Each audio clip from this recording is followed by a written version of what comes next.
calda come i baci che ho perduto. Sei piena di un amore che è passato.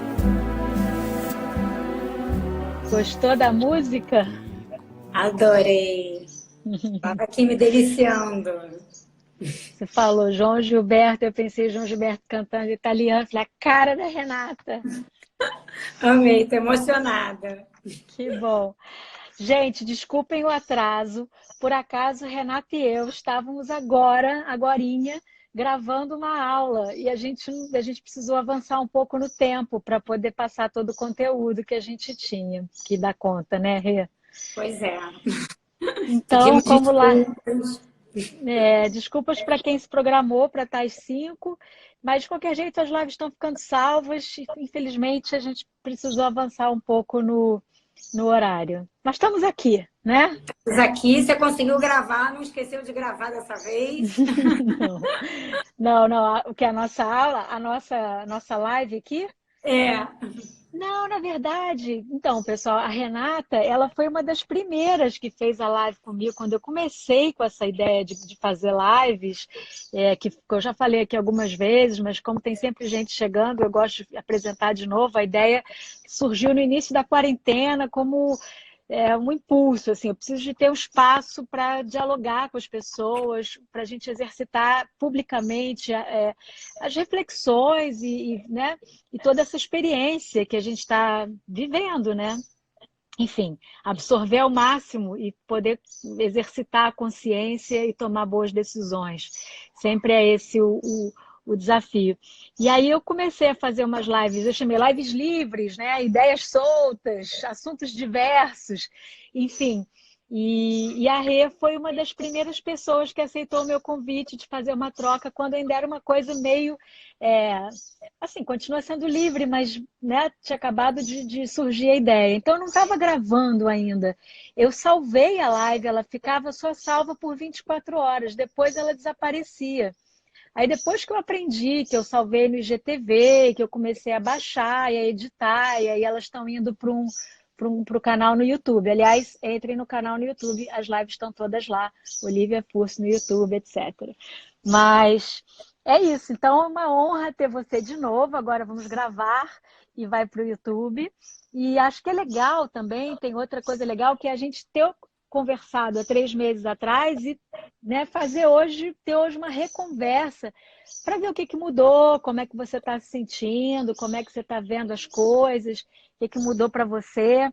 E pegar esse gancho que eu coloquei aí, que foi o gancho também que a gente falou na nossa primeira conversa, que é falar dessa questão do advogado de família como um agente importantíssimo, né, de pacificação social sempre, mas ainda mais agora, nesse momento de pandemia. Eu estou falando demais, já vou parar de falar para te ouvir, mas que assim, uma das coisas que me mobilizou muito foi que eu comecei a ouvir de muitos advogados de família lá no início da quarentena, tenho esperança que isso tenha mudado já, mas de muitos colegas dizendo que quando terminasse o período de quarentena ia ter muito trabalho, os advogados iam ter muitos divórcios e ganhariam dinheiro, enfim, aquela uma fala que começou a rolar e vendo assim, né, como uma oportunidade nesse sentido, né? Vão ter muitos litígios, porque as pessoas estão conflitando muito, estão nas suas casas agora, e as relações estão, algumas, né? Mas acho que já, enfim, não estão bem, estão se deteriorando, então a gente vai ter muito litígio pela frente. E uma coisa que a gente precisa pensar é que não, pelo amor de Deus, o que a gente já pode, e Renata é mestra, doutora nesse assunto, né?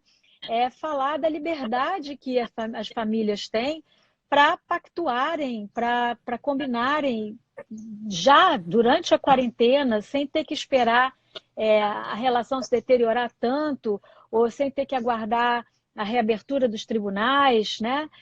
Porque a gente tem essa liberdade e os advogados de família são agentes importantes, têm um papel fundamental nesse assessoramento e nessa construção de entendimento e de apoio e acolhimento às famílias que estão passando por situação de conflito, que estão precisando de se reorganizar nesse contexto que a gente está, né? Então, eu acho que é por aí que a gente quer falar, né, do papel do advogado como fundamental, esse agente importantíssimo de pacificação e de garantidor das liberdades individuais e das liberdades de constituição, de família, de autodeterminação e tudo mais.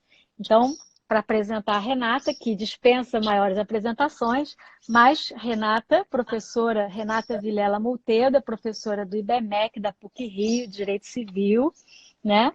É advogada colaborativa também, é minha parceira no Instituto Brasileiro de Práticas Colaborativas, enfim, está envolvida com diversos projetos lá no IBPC, é docente do IBPC também, e autora do livro Liberdade e Família. Tá bom? Então é isso, Rê. Quer começar por onde? Quer começar dizendo como você está? É um prazer estar aqui sempre com você, com tantos projetos. Estou muito feliz da gente estar conseguindo caminhar e a gente agora está colhendo esses frutos, né? O IBPC para o mundo, né? Depois você vai anunciar essa novidade no final da live. Também estou aqui.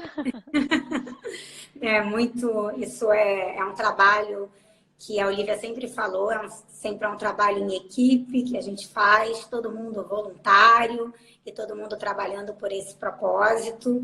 E no início da pandemia, né, na nossa primeira conversa, e a gente começou falando isso, tinha até notinhas no jornal, né, falando do como iriam ter divórcios, o aumento do número de divórcios, e o judiciário, e o aumento do número de litígios, e era uma coisa que nós nos preocupávamos muito, e até indo contra, né, uma política pública, né, que já foi instaurada, né, com a Resolução 5, com o Código, né, de Processo Civil atual, que principalmente nas ações de família fala expressamente no 694, traz uma série de instrumentos em que permite, né, ao advogado, né, se valer, né, de métodos e de extrajudiciais e de métodos de construção de consenso e não vem se valendo. Então, eu acho que existe aqui um papel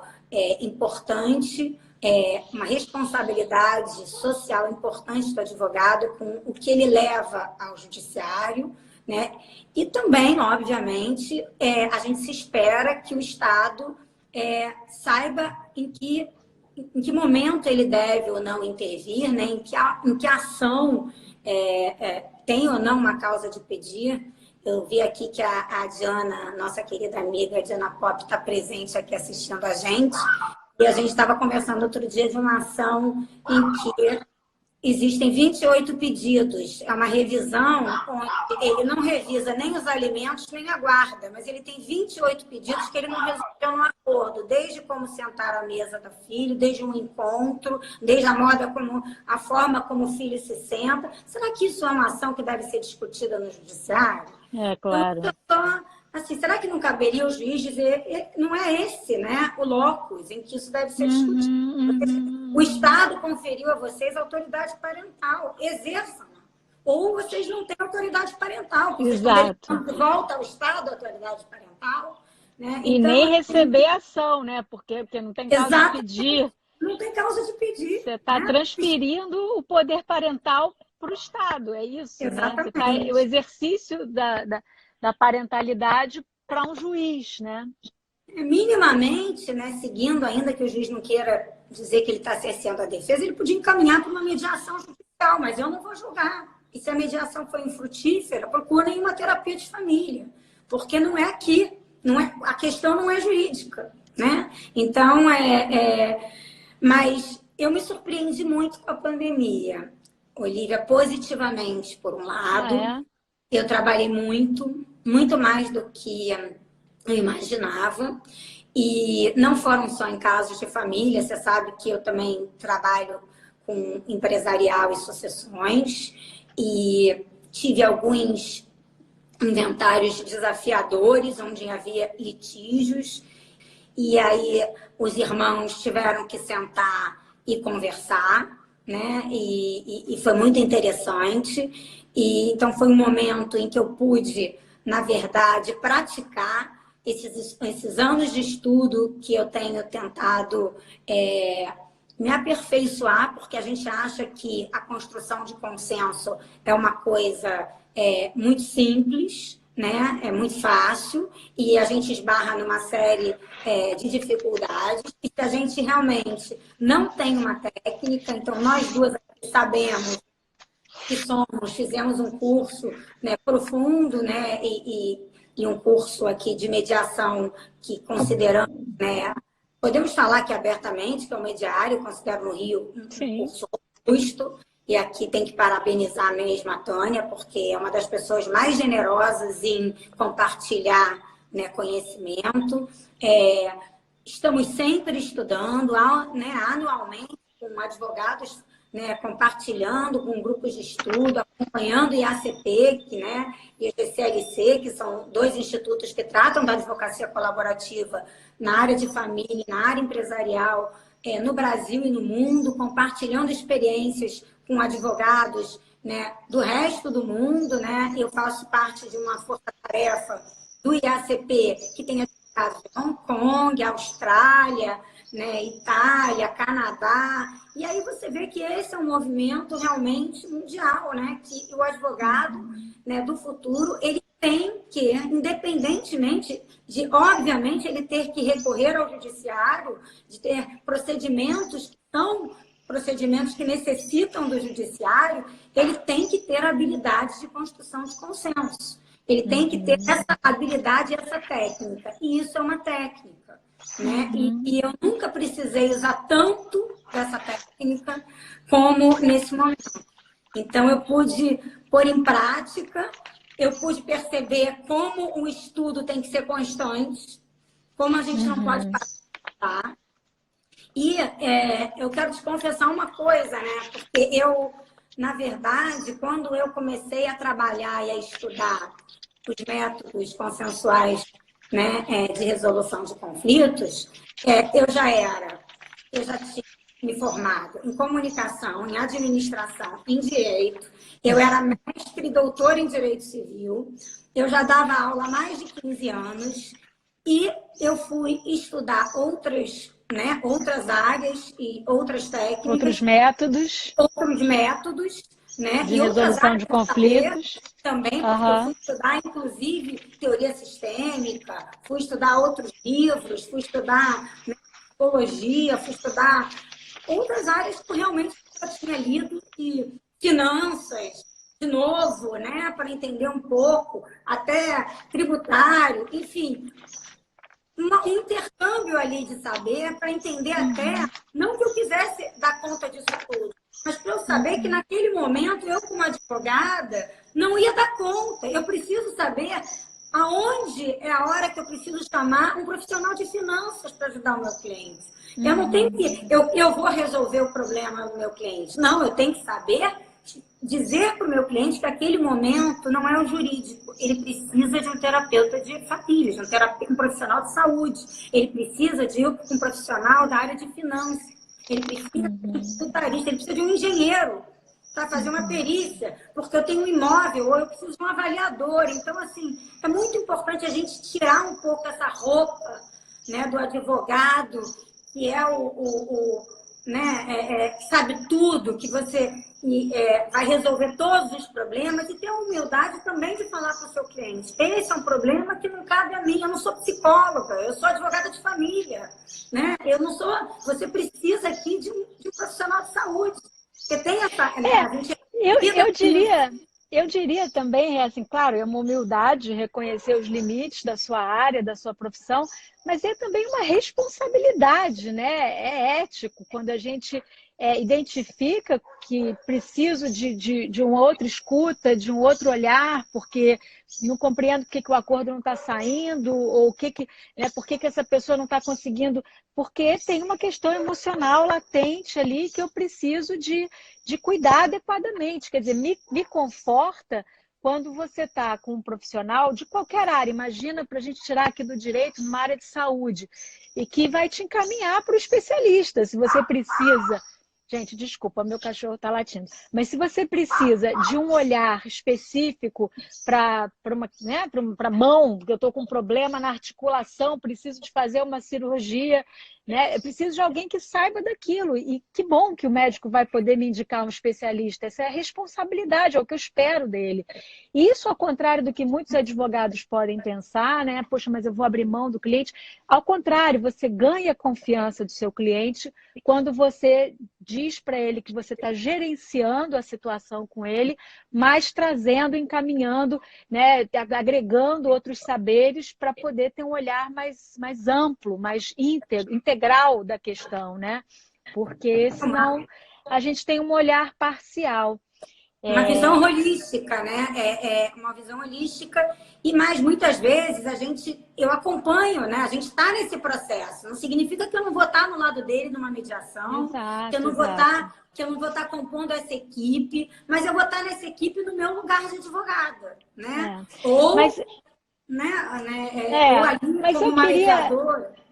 Eu queria falar, assim, que para algumas pessoas, e para a gente ter uma pegada bem prática, assim, né? Quer dizer, hoje, aquilo que a gente falou no início, as pessoas estão em casa, estão confinadas, estão vivendo situações, né, difíceis, de conflito. Quer dizer, o advogado estava falando sobre isso.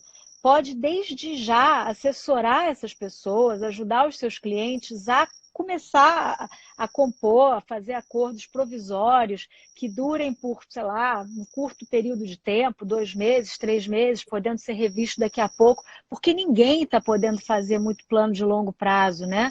Então, ou já ir combinando, outros estão mais tranquilos em relação a isso, né? E já podem começar a ir desenhando, a ir costurando o seu acordo, enfim, desde já, não tem que esperar o fórum reabrir. Esses acordos têm validade. O novo Código de Processo tem uma série de artigos que abrem essa possibilidade. Toda a nossa legislação, né, já acolhe isso. Então, não é nenhuma grande ousadia ou nenhuma inovação que a gente está falando. A gente tem um contexto legislativo que permite, incentiva, instrumentaliza o advogado para trabalhar extrajudicialmente, para trabalhar com construção de consenso, e isso pode ser feito desde já. Então, assim, para a gente pegar no tema, né, é nossa responsabilidade não encaminhar, como você trouxe alguns exemplos, não encaminhar processos sem necessidade. A gente não precisa ajuizar, aguardar a volta do fórum para ajuizar demandas, os divórcios, executar pensão, né? Executar, enfim, descumprimento porque a convivência não pôde ser realizada nos termos do acordo ou da sentença. Então, a gente tem um papel e obrigação de não botar qualquer tipo de fomentar, qualquer tipo de agudizar, né, de conflito, de agravar qualquer situação dessas e não encaminhar essas questões para o judiciário. A gente pode trabalhar desde já para evitar essa escalada do conflito e essa enxurrada de demandas. E aí eu queria só, antes de te devolver a palavra, Rê, dizer que essa segunda-feira eu ouvi uma live que o ministro Luiz Fux participou. E ele é o futuro presidente, né, do Supremo, e ele já antecipou que vai estar no discurso dele, de posse, que ele diz que a gente está na era da consensualidade. Essa é a era da consensualidade. Quer dizer, a gente está falando, parece que a gente está falando do advogado futuro, os advogados apaixonados. Não, na verdade já não só por conta do contexto legislativo, mas é uma demanda que tanto o Poder Judiciário, né, espera da gente, quanto a própria sociedade. Que existe uma grande preocupação com o aumento dos litígios, né, e com a segurança jurídica, e como que isso repercute também no exterior. Né? Então, é muito importante para que para que não haja um aumento de demandas, não só porque a gente não vai contribuir para o funcionamento do sistema, né, para o funcionamento do sistema judiciário, como a gente também está agravando a imagem, né, do Brasil no sentido de que não é um país confiável. Isso até extrapolando a área de família, indo para as questões, ele estava falando que vai ter muita recuperação, né, judicial, muita falência, muita execução. Então, assim, ele incentivando que as pessoas sentem à mesa, sabe? Resolvam, é um movimento coletivo, a gente precisa entender o porquê que é tão difícil, né? Sentar à mesa e negociar, por que é tão difícil assumir, exercer a sua autonomia e assumir as responsabilidades pelas suas escolhas, por que a gente tem essa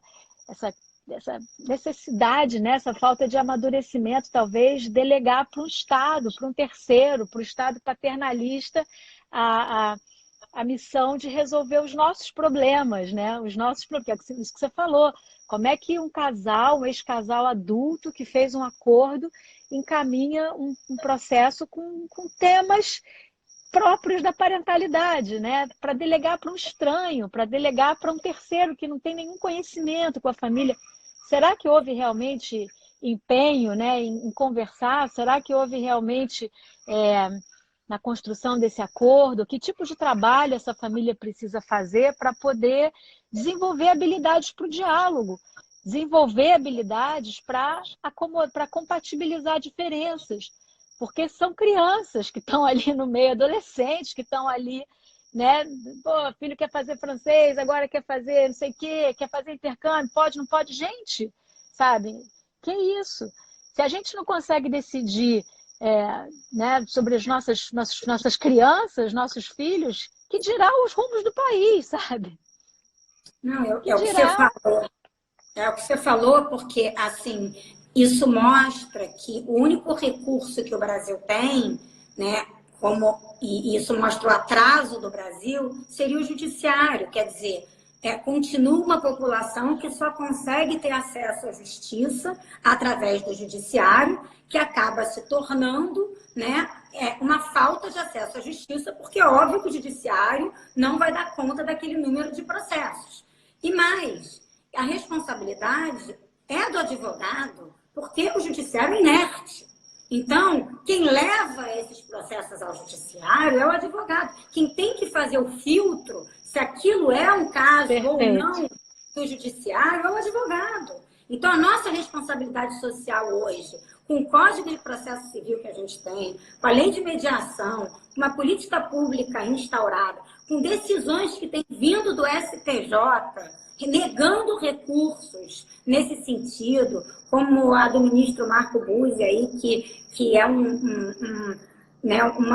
dos promotores aí, né, dos métodos consensuais, o ministro Fux também, e acho que vai ser uma tendência, né, a responsabilidade é nossa. Mas, para isso, o advogado, e graças a Deus, como professora, eu posso dizer isso, eu tenho essa esperança, a gente acabou de dar uma aula para uma pós-graduação, mas também na graduação, a gente está tentando formar outros advogados que entendam que acesso à justiça não é acesso ao judiciário, que entendam que eles precisam se capacitar dos demais métodos, que eles precisam ser, antes de advogados, facilitadores do diálogo, né, serem resolvedores de conflitos, serem construtores do consenso. Né? Isso é uma habilidade que não vai ser mais facultativa do advogado, vai ser uma habilidade essencial do advogado. Se o advogado não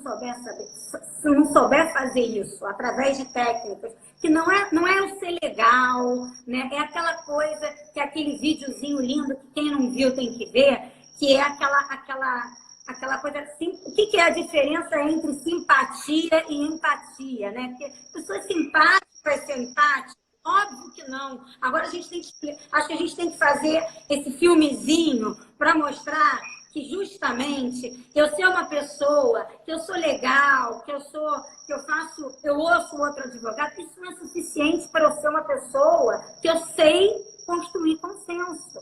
Porque isso exige muito mais. Isso exige eu ter domínio de técnica, eu ter domínio de ferramentas de comunicação, eu ter domínio de ferramentas de negociação, eu ter uma formação para ser um facilitador, né, de comunicação e um resolvedor de problemas.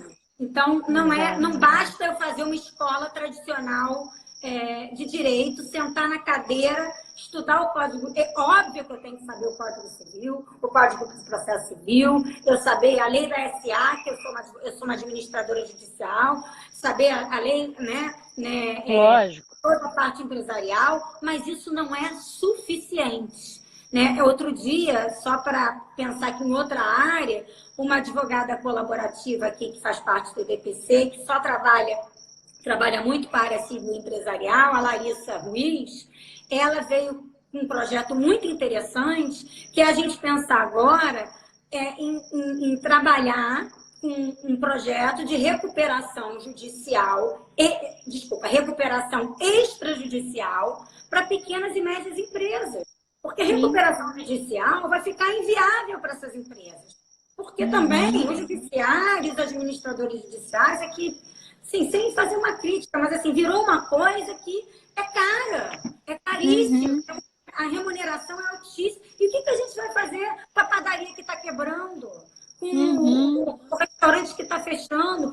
Quem vai atender essas empresas? Essas empresas precisam fazer uma recuperação judicial. Por que não a recuperação extrajudicial, que está ali no código, ela é pouquíssimo utilizada. Então, chegou o momento da gente agora começar a trabalhar da mesma forma que, por exemplo, o 911 do CPC, que é um artigo que a gente pode fazer pactos de alimentos. Ninguém usa. CPC, Código de Processo Civil, para quem não é do direito. O novo Código de Processo Civil, ele traz ali suspensão do processo, traz o 190, a gente pode até negociar prazo. Eu posso dizer, olha, a gente combinou aqui que para a gente a contestação, o prazo de contestação é 30 dias, não é 15. Então, ele deu uma abertura, né? Estamos suspendendo e vamos fazer uma mediação privada. Não é nem no judiciário, porque as partes assim decidiram. Então, a gente tem aí uma gama. Nós, advogados, precisamos utilizar. Senão, o judiciário vai se tornar inviável e o Brasil, né, como o próprio ministro falou, cada vez mais mal visto, porque a gente não vai conseguir resolver nenhum problema. Porque até chegar um processo, né, para um juiz de primeiro grau, para um segundo grau ou num STJ, acabou, está prescrito, né? A gente vai... Claro, e essa repercussão, né? O Brasil deixa de ser um país interessante para investir e tudo mais, né? Um país em que não tem segurança nas relações, né? Que tudo, enfim, você não consegue resolver. E as pessoas... o público em geral, e aí eu acho que a gente também tem que trabalhar com uma linguagem que é muito difícil para nós advogados, eu te digo que isso está sendo um exercício para mim, uma linguagem menos jurídica e mais acessível. Sem dúvida. Porque a gente não consegue chegar a quem a gente quer chegar, que é, né, as pessoas que precisam do advogado, porque a gente acaba falando, né, a gente tem um monte de live em que nós falamos para nós mesmos, porque só o advogado entende, né? O que ela está falando, como você mesmo me corrigiu aqui, porque eu já estou fazendo aqui a minha autorresponsabilidade aqui. Por isso que quero aqui parabenizar, né? Acho tão legal uma querida amiga aqui que você entrevistou, e que é a Maria Pia, e que tem um site de direito para não advogados, né? Isso, a gente precisa trazer o direito para as pessoas que não sabem o que é, mas que elas precisam entender que existem outros caminhos mais fáceis. Como é que eu vou contratar um advogado? Eu vou ter que entrar com um processo, eu não entendo nada. Não, você pode procurar um advogado que vai te achar uma solução fácil, que vai ter outras formas. Você pode ir num cartório resolver o seu problema, né? Sim. Então, o que é cartório, né? Mas a gente isso é uma coisa muito, muito recorrente, assim, como eu tenho pensado sobre isso, né? E como está claro para a gente, né? Decifrar o direito, tornar o direito mais acessível, mais coloquial, mais, né? Tá na formação das pessoas, ter, enfim, conhecimento básico do direito é fundamental para o exercício da cidadania, para as escolhas, né? Que as pessoas vão fazendo ao longo da vida, sem se dar conta, né, das consequências jurídicas, às vezes, dessas decisões, e que, em relação à resolução de conflito, né, eu acho que mostrar que as pessoas elas podem e têm muito mais capacidade de resolver por si do que a gente acredita, né? Porque a gente está vivendo o conflito, a gente está no momento agudo de dor, de sofrimento, mas com assessoramento responsável, eu diria, eu sempre puxo para esse lado, porque os advogados têm o distanciamento necessário, a gente não precisa de reproduzir na nossa interação a dor, né? A gente não precisa, ao contrário, a gente tem que comunicar para os nossos clientes que, apesar das diferenças, a gente consegue construir entendimento e encontrar um lugar com o qual todo mundo possa conviver. Esse é o nosso papel profissional, sabe? Esse não é um romantismo, essa é a nossa função, é para isso que a gente estudou, sabe? Que a gente se formou, é encontrar esses lugares, esses pontos como essas zonas de acordo possível, né?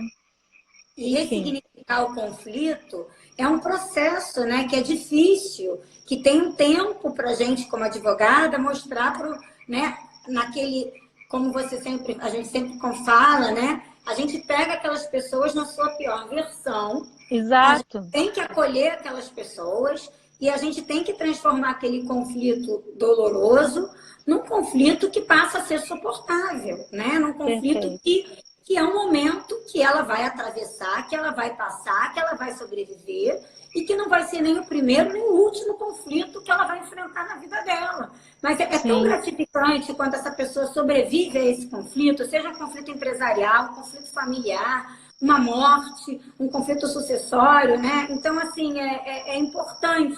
Mas, para isso, né, a gente precisa ter uma habilidade e uma técnica e se utilizar de muitas ferramentas que não são normalmente, hoje já são, né? Por exemplo, na graduação, pelo menos no IBMEC, e na pós da PUC, e também na graduação da PUC, se trabalha, mas principalmente na pós, esses métodos de resolução de conflitos extrajudiciais e consensuais, mas isso precisa estar na mesa, como disciplina da graduação, né? Eles Sem dúvida. precisam sair de lá com essas técnicas.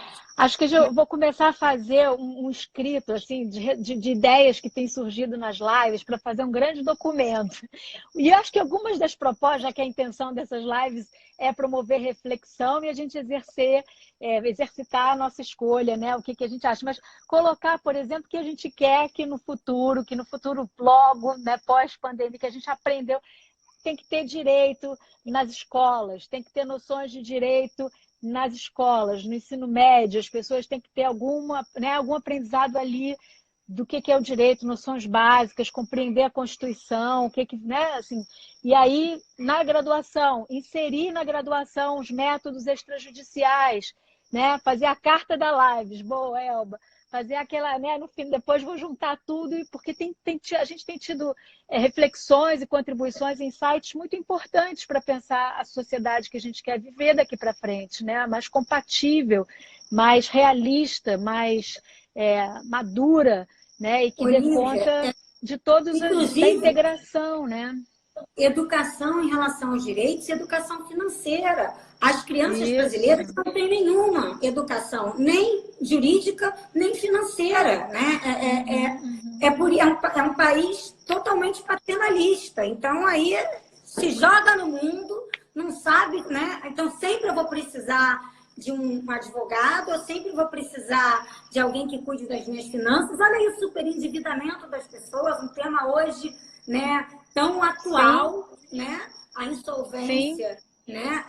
Da física, a gente não está mais falando nem da falência, a gente hoje tem aí um número enorme de insolvência, né? Na verdade, um tema aí que também está aí super em alta. E que também precisa ser cuidado também durante a pandemia, quer dizer, todo tipo de assessoramento. Até o Instituto Brasileiro de Práticas Colaborativas criou um projeto, para quem não sabe, para ligar profissionais colaborativos das 3 áreas, jurídica, financeira e de saúde mental, a pessoas que estejam vivendo um momento crítico, um momento difícil de conflito familiar e que precisem de algum tipo de orientação, de acolhimento. Tá? É um contato, um suporte por telefone ou por videochamada para dar algum tipo, ter uma interlocução com alguém que possa esclarecer sobre direitos, que possa conversar sobre finanças, enfim, sempre dentro dessa área do direito de família, das questões envolvendo famílias, né, que é nosso foco. Tá? Mas é importante falar isso, porque a gente precisa trabalhar já, a gente precisa trabalhar para minimizar dano. A gente, os advogados e os advogados de família, como você falou, né? A gente trabalha com gestão de crise. Uma situação de conflito é uma situação de crise, é uma situação que as pessoas, né, estão vivendo uma grande, enfim, mudança na sua vida, estão perdendo o chão. Esse momento que a gente está, de pandemia, de incerteza, de tudo pode mudar de repente, a gente não consegue fazer nenhum plano de longo prazo, nem de médio prazo. Então, a gente precisa, né, trabalhar para caminhar com os nossos clientes, com a sociedade, com as pessoas, para ir administrando e minimizar danos, sabe? E minimizar danos e não deixar as pessoas se enrolarem na vida com finanças, né, com conflitos, com situações de conflito mal administradas que podem escalar para processos litigiosos muito dolorosos, sabe? Para um adoecimento emocional. Tem que pensar, a gente tem que trabalhar por aí, sabe? E, Olívia, eu queria pensar, inclusive, nas instituições, e eu pensei agora nas instituições, inclusive, que trabalham com a justiça, como o Ministério Público, o Poder Judiciário, e eu acho que essas instituições têm que se engajar também, que elas podem fazer um excelente trabalho conjunto nessa produção. E eu lembrei disso porque eu estou vendo aqui na nossa live que tem uma magistrada, que é a Márcia Alvarenga, tem um promotor, que é o Guilherme Vogel. Então, isso mostra que a gente tem pessoas também no judiciário, também, né, no Ministério Público, que são pessoas que estão aí, são pessoas que estão atentas a essa mudança de mentalidade. Então, é um trabalho conjunto, é um trabalho do advogado, é um trabalho, né, do Tribunal de Justiça, é um trabalho do Ministério Público, é um trabalho da Defensoria, é um trabalho que tem que ser conjunto, né? É um trabalho que você já antecipou até que Guilherme mandou uma pergunta, que é qual o papel do MP no processo de pacificação dos conflitos familiares durante a pandemia? Essa é uma pergunta. O Guilherme é um querido, acho que ele vem pensando muito nisso, vem estudando muito direito de família e a gente também tem trocado muitas ideias. A Márcia Alvarenga, que é uma desembargadora também, faz audiências de família no 2º grau, né? Já tive a oportunidade de presenciar, quer dizer, aquela pessoa que está atenta com justamente o tempo que aquela família está vivendo, qual é a necessidade daquela família, já que aquilo chegou ali naquele ponto, o que eu posso fazer e para construir ainda naquele momento final um consenso e tentar ali a construção do consenso, né? E eu acho, assim, respondendo à pergunta do Guilherme, aqui desculpa, a gente está numa live, estou aqui não chamando o doutor Guilherme, a doutora Márcia aqui pelos devidos... mas a nossa live é mais informal. A nossa live é um chá da tarde. É um chá da tarde, são duas amigas conversando, entre amigos também. Entre amigos. E a gente está falando sobre isso também, né? Sobre, sei lá, tornar a coisa mais leve, mais coloquial, enfim, eu acho que faz parte dessa, né, de desmistificar o direito. Acho que somos todos aí um time mesmo, uma rede. Achei até legal outro dia o Rafael Calmon, juiz, falando que ele agora escreve nas decisões dele o nome das partes. Em vez de falar parte requerente, requerido, Luísa, João, é interessante, porque as pessoas ganham nome. Disso. Eu acho interessante, as pessoas ganham nome. Nos acordos eu também prefiro, eu não gosto de requerentes, requerida, primeira, requerente, segundo. Assim, o máximo eu fui substituindo por acordantes e os nomes das pessoas, né? O pai, eu tenho trauma, porque logo que veio essa transição, eu escrevi uma vez sem a autorização dos meus clientes, achando o máximo que eu não quis dizer nada, que eles estavam se divorciando porque tinha a vida se tornado insuportável sob o mesmo teto. Os dois olharam para minha cara, chocados, mas não era insuportável, a gente só quer se separar. Eu copiei o artigo do código. Eu lá, advogada, né? Olha como eu estava presa ainda, né?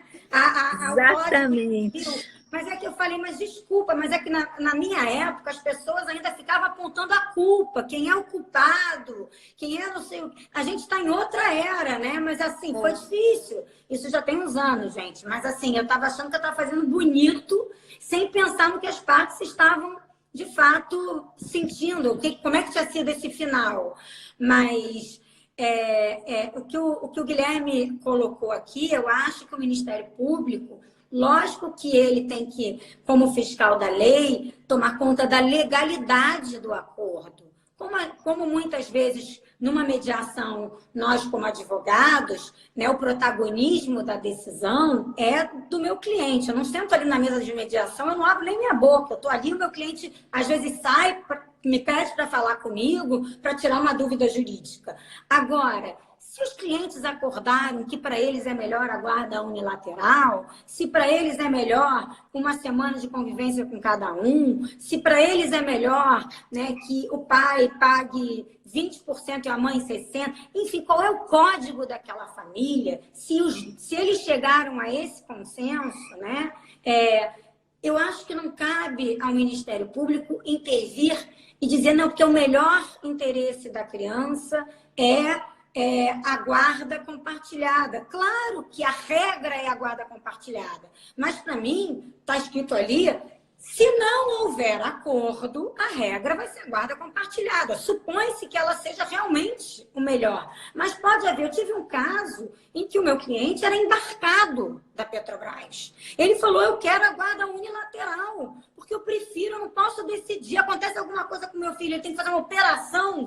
Imagina se o médico quiser a minha assinatura. Então, assim, eu prefiro que ela tenha a guarda unilateral e quando eu chegar, ele fique comigo o período integral, porque eu fico 3 semanas fora e 1 semana no Rio. E aí eu fico embarcada, eu fico sem comunicação, então eu não posso tomar decisão nenhuma. Aí eu, enfim, falei, fulaninho, né, funcionário da Petrobras, o meu acordo não é todo promotor que é assim, a gente sabe que isso está mudando. Veio o promotor, como assim? Como assim ele quer a guarda unilateral? Como assim ele está abrindo mão da guarda compartilhada? Não, eu conversei. Não, doutor, é que o caso concreto, né, é diferente. O código dessa família funcionava assim. Então, é ilegal isso que eles estão pedindo? Não, não é ilegal. Né? Outro caso, esse caso do Muzi, até respondendo a palavra do Guilherme, que o Ministério Público recorreu até o STJ, porque o casal tinha acordado que um irmão ia morar com o pai e o outro ia morar com a mãe. E aí o Ministério Público recorreu porque não tinha passado pelo Ministério Público, que aconteceu no Sejusc. Uma audiência, o juiz homologou. Mesmo assim, o Ministério Público não passou por mim e separar irmãos vai contra o melhor interesse da criança. Por que eles tinham acordado isso? Porque o pai se mudou para uma cidade em que tinha escolas muito melhores. A mãe morava no interior, então a mãe falou, ele é adolescente. Ele vai mais velho. Mais velho, ele vai ter oportunidade de estudar em escolas já estava melhores. Numa idade. Né? Ele quer ir com o pai, ele é um menino, e ele vai poder fazer uma escola técnica. Eu estou aqui nesse interior, eu vou ficar aqui com a... E aí, chegou até o STJ, quando veio essa decisão, dizendo que, na verdade, aquele acordo tinha materializado o melhor interesse dos pais e da família, que não cabia a ninguém que não tinha autoridade parental interferir. O juiz ele só tinha materializado o acordo. Os advogados, aí ele escreveu, os advogados, os promotores, os defensores, eles estão ali para materializar a autoridade parental, contanto que ela não viole a lei. Então, eu acho que ele tem que buscar a lei no sentido da legalidade, como nós, advogados, também. Né? Nós recebemos clientes que querem fazer coisas ilegais. Eu vou chegar e vou falar, desculpa, eu não faço isso. Você tem que procurar sei lá quem, que eu nem sei quem faz. Mas realmente eu não vou fazer, né? Eu posso, claro. Né? Então, o que o Ministério Público tem que olhar é, às vezes, tentar entender. Eu entendo que ele queira perguntar e eu vou esclarecer, mas realmente dizer, eu discordo, eu vou recorrer dessa decisão em que os pais chegaram a um consenso e nós sabemos como a gente luta, às vezes, para construir esse consenso de uma forma sustentável. Porque construir um consenso, né, de uma forma sustentável exige que nós deixamos que eles construam um consenso. e não nós, advogados. Né? Isso tem que vir de dentro, a gente tem que ir lá atrás do interesse, né? Porque o cliente, como você falou, hoje a gente estava falando na aula, né, Olivia? Fala um pouco disso. Eu quero a guarda compartilhada. O cliente chega para você e diz que quer a guarda compartilhada ou a guarda unilateral. Minha cliente, eu quero a guarda unilateral. Por quê? Eu quero entender por que você quer a guarda unilateral. Às vezes, né, ela não, é porque ela não sabe o que quer. Eu quero porque eu quero. Eu tenho uma criança de 2 anos, eu quero que ele cumpra o horário, que ela come, que ela dorme. E se ele assinar um papel que ele vai cumprir o horário que ela come, que ela dorme? Se ele aceitar que você mande a babá, aí tá ótimo. Porque você pode ter a guarda unilateral e ele não cumprir nada disso. No dia que tiver com ele sábado e domingo, ele vai fazer o que ele quiser. Vai comer açúcar, não é essa vai dormir meia-noite. Não te garante nada, né? Eu tive um caso exatamente assim, que era uma disputa de guarda, anos atrás também, era um litígio, e era isso. E a juíza foi muito habilidosa, porque eles estavam ali, né, querendo um desqualificar o outro. Você não faz o dever, você nunca isso, mas eu que fazia aquilo, para poder justificar a concessão da guarda unilateral para um ou para o outro. Até que a juíza foi muito habilidosa e perguntou, né, na época, para o meu cliente, falou, mas por que o senhor quer tanto a guarda? Né? E aí ele falou, porque eu não quero que com a separação, com o divórcio, eu perca o convívio diário com os meus filhos. E aí, no que ele falou isso, a advogada da mulher também foi muito sensível, segurou na mão dela e falou, você ouviu o que ele acabou de dizer? E aí ficou claro para a gente que a discussão não era quem tinha melhores condições, quem era o melhor, né, para estar com as crianças. Na verdade, a discussão era como viabilizar a separação e o convívio diário com pai e mãe. A discussão mudou, a gente mudou de foco, mudou de qualidade. Não era ou um ou outro, era como viabilizar o E, como viabilizar pai e mãe no cotidiano dos meninos. Ponto, era isso. Então a gente parou. Né, eles conseguiram se ouvir, todo mundo ali, né, formamos esse sistema de contenção, de segurança, que é os 2 advogados, a juíza e o Ministério Público, trabalhando ali em convergência para ajudar aquelas pessoas que estão no seu lugar de perder foco, que estão fora da casinha, que estão em sofrimento, a achar esse ponto em comum, a ter uma discussão mais profícua, que realmente vai significar cuidado, inclusão e preserva a parceria. Então é isso, é possível quando a gente vai além do pedido, além da posição. O que motiva aquela posição? Que valores estão em jogo? A gente tem que transitar nesse terreno, nesse patamar para poder construir consenso. Né? E por isso que você construir esse consenso fora do judiciário, onde, obviamente, e aqui eu não tô responsabilizando o judiciário por isso, porque são não sei quantos mil processos, uma audiência de família que tem de 15 em 15 minutos uma audiência, de meia hora uma audiência, como é que o juiz vai poder perquirir quais são os interesses atrás das posições, quais são os valores daquela família? Não tem nem tempo. Né? Ele não consegue. Então, é óbvio que para a gente conseguir construir um acordo sustentável, a gente vai precisar respeitar o tempo, né? E aí eu digo que acaba sendo mais rápido, porque não vai ser uma audiência marcada daqui a 6 meses, por causa do tempo do judiciário, mas em 6 meses a gente pode ter uma reunião de 3 horas a cada semana, onde a gente vai poder andar muito mais profundamente, né? Trabalhando com aquele conflito, né? E resolver aquilo de uma forma sustentável, porque não adianta a decisão, o juiz ele vai ter que decidir, ele foi provocado a decidir, ele não, raramente, com a melhor das intenções, ele vai conseguir entender ou ter tempo para perquirir quais são os interesses e os valores, ele vai terminar com o processo e daqui a pouco, né, vão aparecer os reais interesses que não foram tratados naquele processo. Então, ele resolveu a lide, mas ele não resolveu o conflito, porque ele não teve tempo. Não dá. Né? Então, assim, se a situação não é muito simples, né? Se não existe essa dor, né? O lugar de tratar da dor não vai ser no judiciário. Claro. E um advogado de família que é responsável, ele vai perceber isso. Quantas vezes a gente recebe o cliente e a gente percebe, esse divórcio não vai sair agora. Porque tem tanta coisa subjetiva para resolver. Essa assinatura, esse processo agora de sucessões, eu consegui fazer um acordo provisório onde cada um ia usufruir de um bem na pandemia. Depois a gente vai resolver como é que vai ser. Como são todos maiores e capazes, eu consegui convencer eles que se eles forem para um processo judicial de inventário, eles vão ficar anos brigando, gastando uma fortuna cada um com um advogado. Claro. Então, olha só, cada um vai ficar com uma casa, são muitos imóveis, a conta vai ficar ali sem ninguém mexer, cada um sustenta o imóvel que dá tempo, daqui a 3 meses a gente conversa e senta de novo. Mas qual é o problema? O problema é que, às vezes, você assinar um acordo de divórcio ou você assinar um acordo no inventário significa que você vai terminar com um vínculo. No caso desses meus clientes que são irmãos, que não se falavam há anos, assinar isso significa que eles nunca mais vão se falar. Então, tem até isso que você tem que ver por trás. De repente, a gente está fazendo um caso piloto de práticas colaborativas aqui, em que tem 4 irmãs que é o contrário, só tem um bem.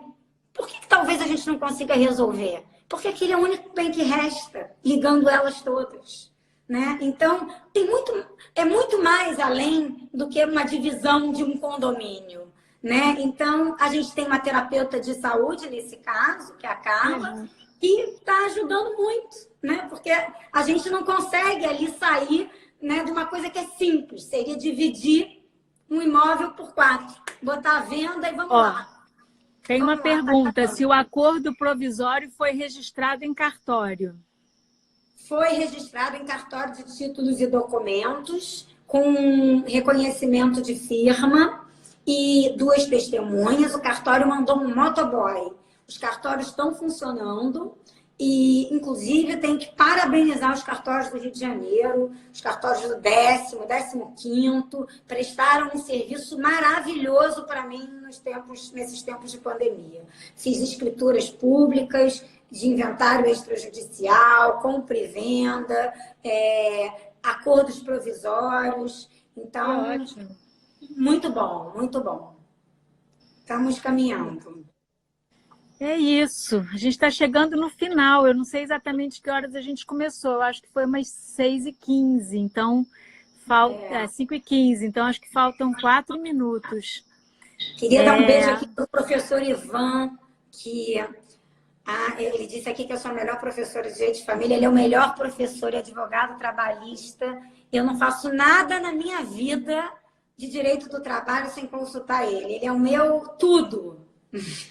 Que maravilha, que honra, tanta... Não entendo nada de direito do trabalho. Eu falo assim, quando passa alguma coisa na minha cabeça, eu só penso nele. Tá bom. E para a gente terminar, então, agora falando um pouquinho, como é que você está, você, Renata, né, depois de mais de 100 dias de quarentena, e como é que você está vendo aí o nosso horizonte? Quer compartilhar um pouquinho?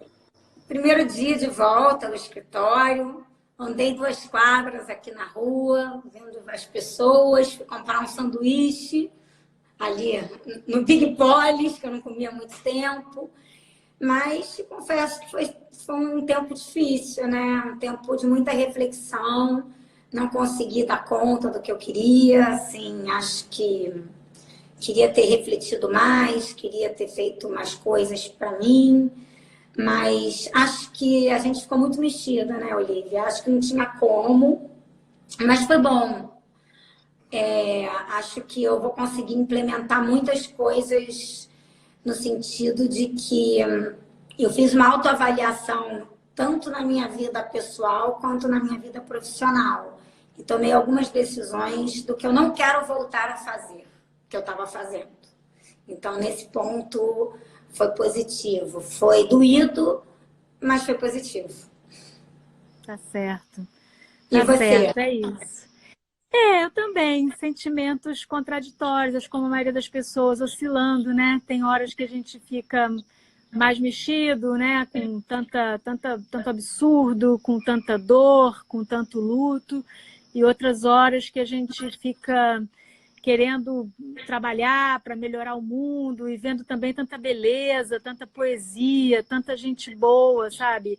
E tanta potência. A gente tem que, né, trabalhar para que a gente cresça, como eu falei no início, para que a gente faça boas escolhas e continue, enfim, que a gente melhore com tudo isso, né? Que a gente faça isso como sociedade que você falou, né? Que a gente deixe para trás algumas práticas, enfim, que são destrutivas, né? Que são destrutivas do meio ambiente, que são destrutivas do outro, dos relacionamentos, né? Que não fomentam a responsabilidade das pessoas, que a gente possa trabalhar mais por aí. Eu acredito nisso e tenho me conectado com essas pessoas, com esses projetos, com essas ideias, então é isso. Acho que a gente tem altos e baixos, dias melhores, dias piores, mas eu também estou bem e estou me sentindo bem.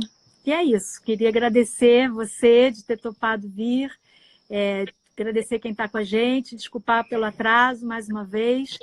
E é isso, acho que estamos juntas, seguimos trabalhando, né? Tantos projetos que a gente tem e tanta gente que está aqui. E a gente descobriu, como você falou, no nosso primeiro chá, né? Acho que colaboração não é mais uma opção. A gente descobriu isso. E a gente descobriu também que a gente não está sozinho e que ninguém faz nada sozinho, né? A gente descobriu que não dá, é impossível, né? Se a gente não fizer junto, a gente não vai conseguir fazer nada. Então, é isso. É a parceria, a convivência, é a troca, cada um fazendo um pouquinho e interagindo, não é fazendo um pouquinho isolado. Eu acho que é fazendo junto e misturado, né? Sempre que dá, a gente está entrando nos nossos 2 minutos finais. Eu gosto de ouvir de manhã, não consigo todo dia, mas eu ouço o André Trigueiro, né? E ele tem um livro que eu vou até encomendar, se chama Força do Um. Eu acho que ele fala disso, que é isso que a gente está falando, né? Também a potência individual, o autocuidado, o estudo, né? O comprometimento, a disciplina que a gente tem que ter individualmente e, ao mesmo tempo, né, trabalhar em conjunto, no coletivo. Isso daí também não adianta. Enfim, falei do livro, nem sei se tem a ver com isso, mas me lembrei desse nome porque também começa na gente, né? Começa no nosso equilíbrio, na nossa saúde emocional, psíquica e no estudo, muito estudo.